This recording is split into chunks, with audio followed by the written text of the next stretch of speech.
Hello, I'm Karen Pascal. I'm the Executive Director of the Henri Nouwen Society. Welcome to a new episode of Henri Nouwen, Now and Then. Our goal at the Henri Nouwen Society is to extend the rich spiritual legacy of Henri Nouwen to audiences around the world. This week we're going to listen to the second sermon in the series Henri Nouwen gave at the Crystal Cathedral. Again, Henri affirms that we're the beloved daughters and sons of God. But in this beautiful message, he explores what it means to be chosen, to be blessed, to be broken, and to be given. He tells us that we are unique and each one has a role to play in God's story. I think you'll really enjoy listening to what Henri Nouwen has to share in part 2 of this series.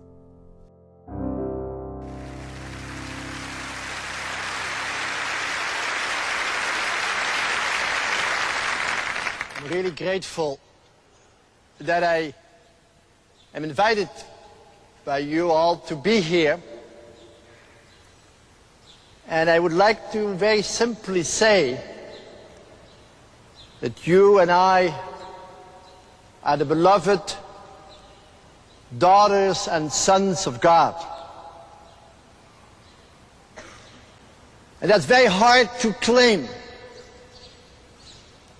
because very quickly we think that we are what we do, that we are what other people say about us, that we are what we have.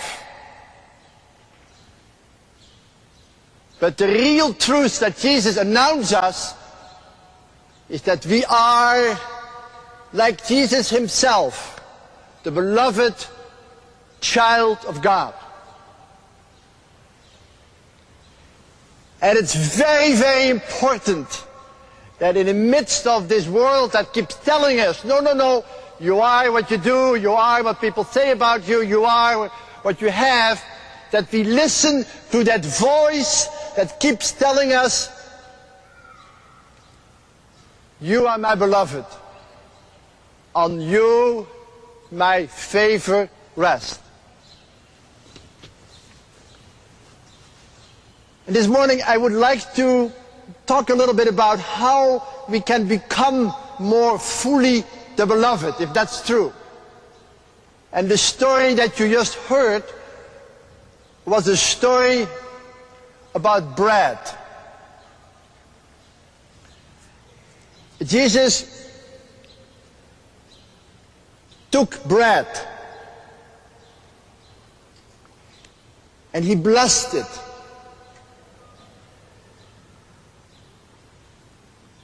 And he broke it. And he gave it. And you know, Jesus did exactly the same at the Last Supper. He took bread, he blessed it, he broke it, and he gave it. And when Jesus entered the house of those 2 disciples in Emmaus, he took bread, he blessed it, he broke it, and he gave it, and they recognized him. And that is what we continue to do through history. We take bread, we bless it, we break it, and we give it.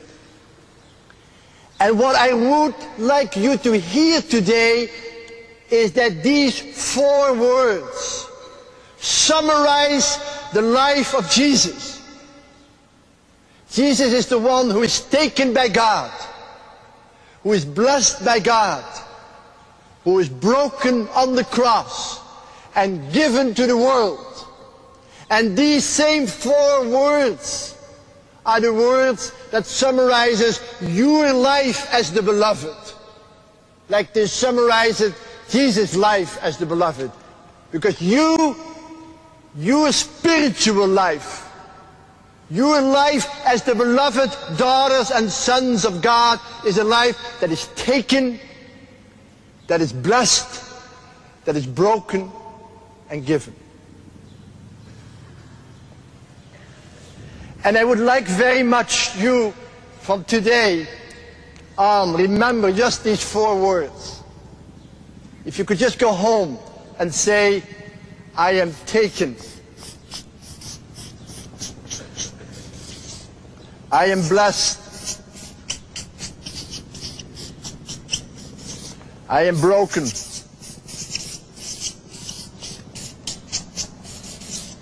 And I am given. These 4 words are the words I want to give you this morning so that you can claim what it means that you are the beloved son and daughter of God. Because if you can live your life as the taken, the blessed, the broken, the given, the world will recognize Jesus in you. In the breaking of the bread, in the breaking of your life. You are taken. You know, do you believe that God has taken you? Maybe we have a little better word for that. God has chosen you. Think about that for a moment. That you are chosen by God. That means God has seen you from all eternity as precious in His eyes, as unique. There is no other than you that is like you. There is no other person that is exactly like you. You are unique. And you have a unique role to play in God's story. And most people don't believe that at all. Most people don't even think they are welcome in the world. But God is saying to you and to me, I've seen you from all eternity in your uniqueness. You are my chosen one. You're special in my eyes. And what I hope that you will realize is, and this is a surprise, that if you believe that you're chosen, it doesn't mean that others are not chosen. See, in our world, when they say you're chosen, you're the best in your class, too bad for the rest. If you say you're chosen for an award, then the other didn't get the award. If you're chosen to be the president of a company or a class, then the others didn't make it.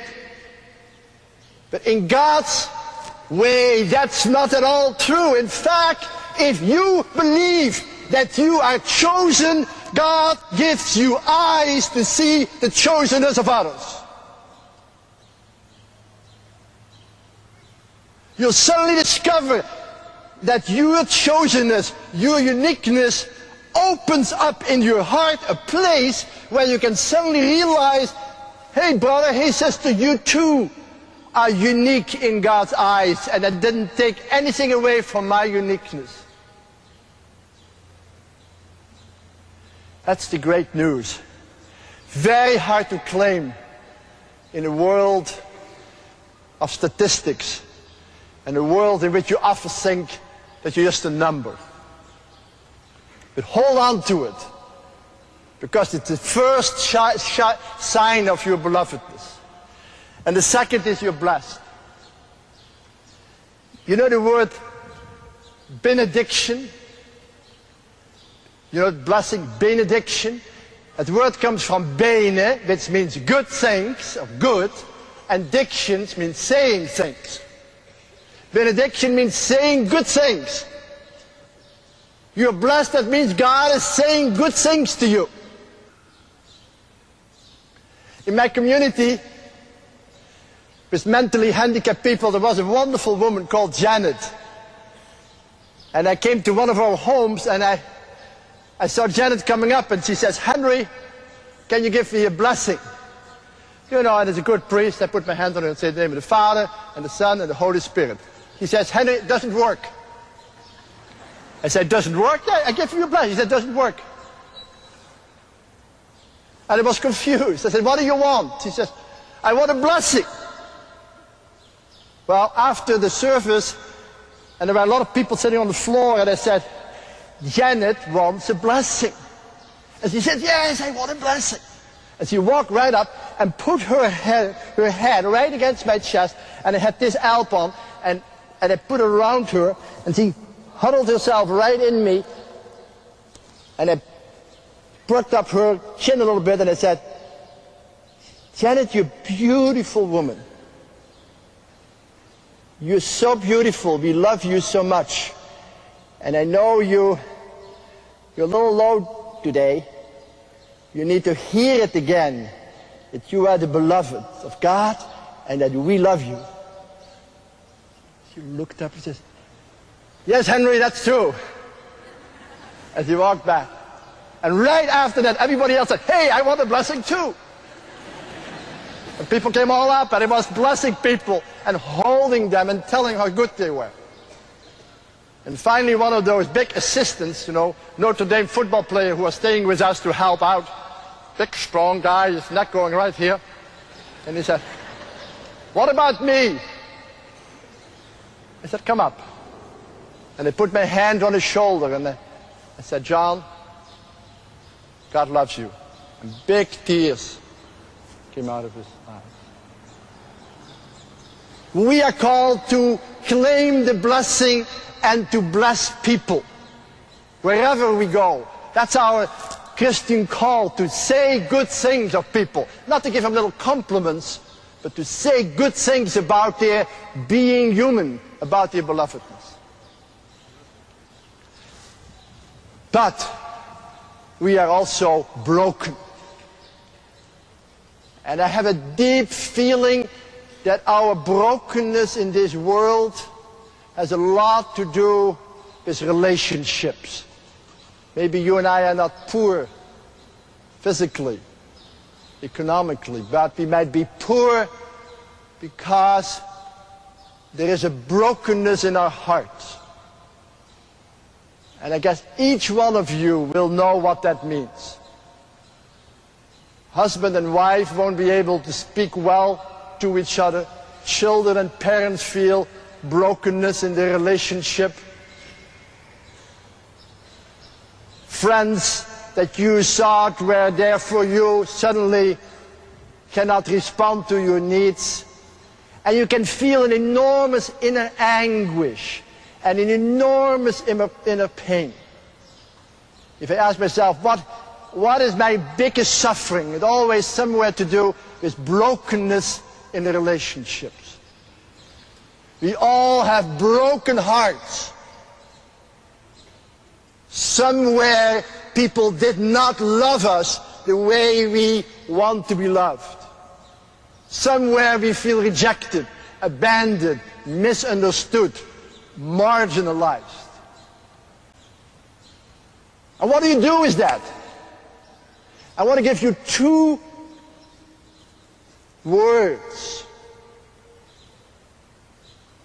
First of all, you have to have the courage to embrace your brokenness and not deny it.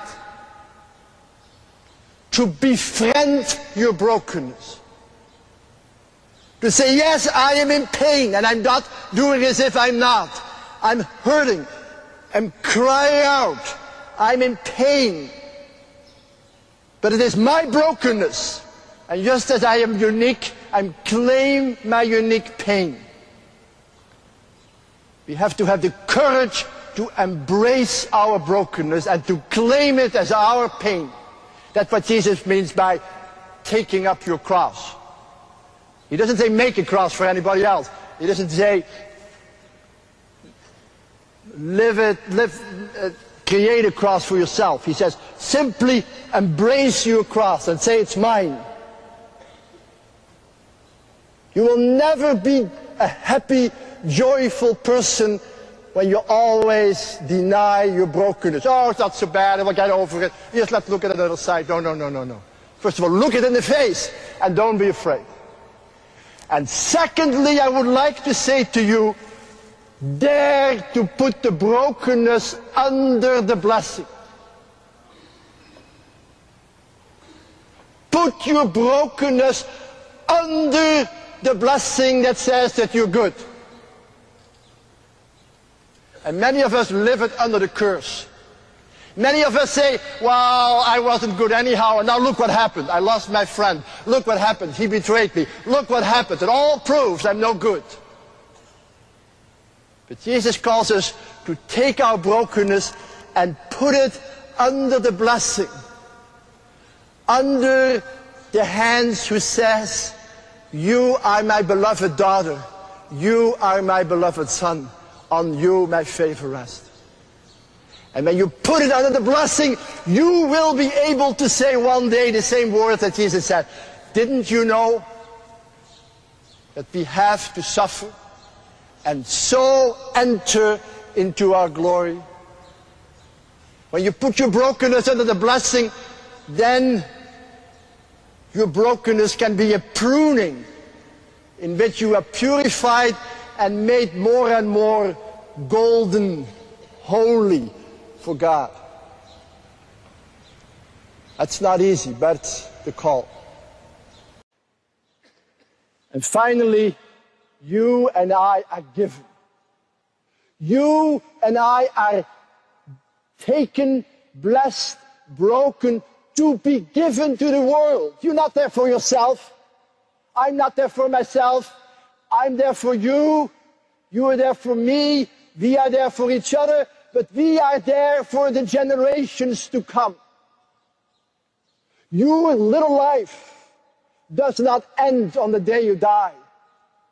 Your little life is a gift for your family, for your friends, but far beyond that for the people who you never even will see and know about. Jesus doesn't ask you to be successful, but he says, be fruitful. And how can you be fruitful without dying? If the grain doesn't die, it will not bring any fruit. And listen to Jesus. He says, it's good for you that I go. Because when I go, I will send you my spirit, my breath, my love, my intimacy. And that will lead you to the full truth. That is to the full betrothal, to the full betrothal, to the full espousal, to the full communion. And if you believe that your life is a life in which you are called to give more and more and more of yourself, not just a little bit, but all of you, that you can become food and drink for others, when you are willing to pour yourself out for others, you can trust that you will bear immense fruit, far beyond your little life, your little chronology, your little clock time. And dear brothers and sisters, I'm so glad that I could say that to you, because I want you to know that just as Jesus' death became fruitful for generations and generations to come, anyone who lives like Jesus did, as the beloved son or daughter of God, can be sure that his or her life will bear fruit for ages to come. That indeed all generations will call you blessed. So be sure to realize that every little bit of giving you do is already part of your becoming fruitful as the beloved. So you and my life are taken, chosen, blessed, broken, and given. And please, if you go to bed that evening, look over your day and say, where was I chosen again? Where was I blessed again? Where was I broken again? And where was I given? Because every time you recognize that, you recognize the presence of God in your heart, the presence of His Spirit in the center of your being, and you will know that you are the beloved daughter and son of God, and that you can live a free life, free to love. Thank you for listening to today's podcast. I'm sure that, like me, you are inspired by Henri Nouwen's conviction that Jesus has chosen us and given us to the world to be fruitful. We can become food and drink for others. I hope these sermons from the Crystal Cathedral have inspired and encouraged you, and if they have, I hope you'll share them with others. One book I want to recommend to you to read is Henri Nouwen's Life of the Beloved. It's one of my favorites, and the truths captured in these talks can be found there as well. For more resources related to today's podcast, click on the links on the podcast page of our website. If you like, you can actually watch this sermon on our YouTube channel. If you enjoyed this podcast, we'd be so grateful if you'd give us a thumbs up or a good review. Thanks for listening. Until next time. Thanks so much for watching. Be sure to subscribe, give us a thumbs up, or follow us on social media for more Henri Nouwen content. For books, videos, and other resources, or if you'd like to receive free daily Henri Nouwen e-meditations, you can follow the links below.